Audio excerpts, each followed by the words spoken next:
নমস্কার বন্ধুরা, কাকুলি রান্নাঘরে সবাইকে স্বাগত। আজকে আমি রান্না করব মোচা। তার জন্য আমি মোচা এইভাবে করে কেটে সিদ্ধ করে নিয়েছি। আলু দিয়ে মোচা দিয়ে একসাথে, আলু ভাজার ঝামেলা থাকবে না। আর নিয়েছি বাদাম ভেজে, আর নিয়েছি আদা জিরে লঙ্কা একসাথে বেটে নিয়েছি। আর এটা পেঁয়াজ রসুন বাটা। কড়াইতে তেল দিয়ে দেবো, তেল গরম হলে পেঁয়াজ রসুন বাটাটা দিয়ে দেবো।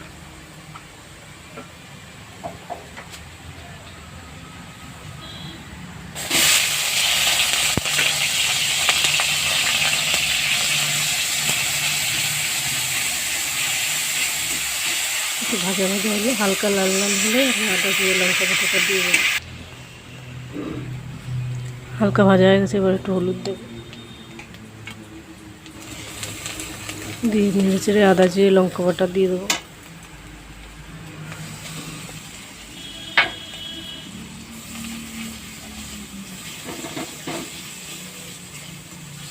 দেবো একটু সস।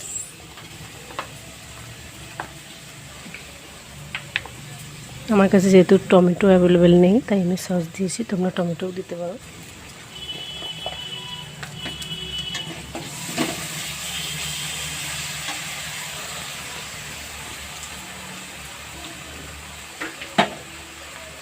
সামান্য একটু জল দিয়ে কষিয়ে নেব। মশলাটা ভাজা হয়ে গেছে, এবার সিদ্ধ করে রাখা মোচাগুলো দিয়ে দেবো।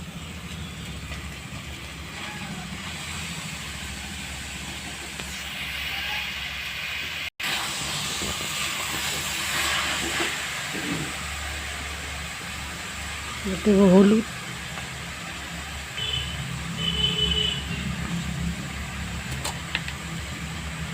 স্বাদ মতো নুন,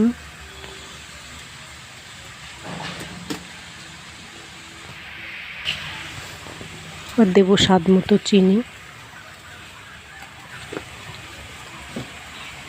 ভালো করে কষিয়ে নেব।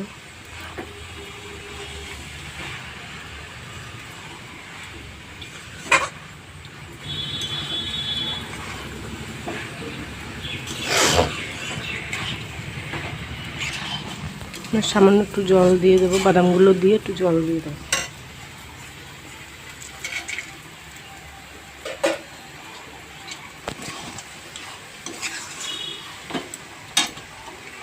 সামান্য একটু জল দেবো, যেহেতু সিদ্ধ করে রাখা।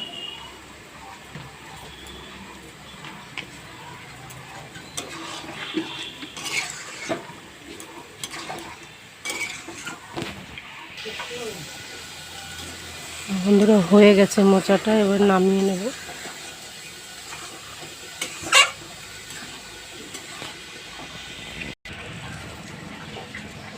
কেমন হয়েছে অবশ্যই জানাবেন, সাবস্ক্রাইব করে পাশে থাকবেন। আজকের মতো টাটা।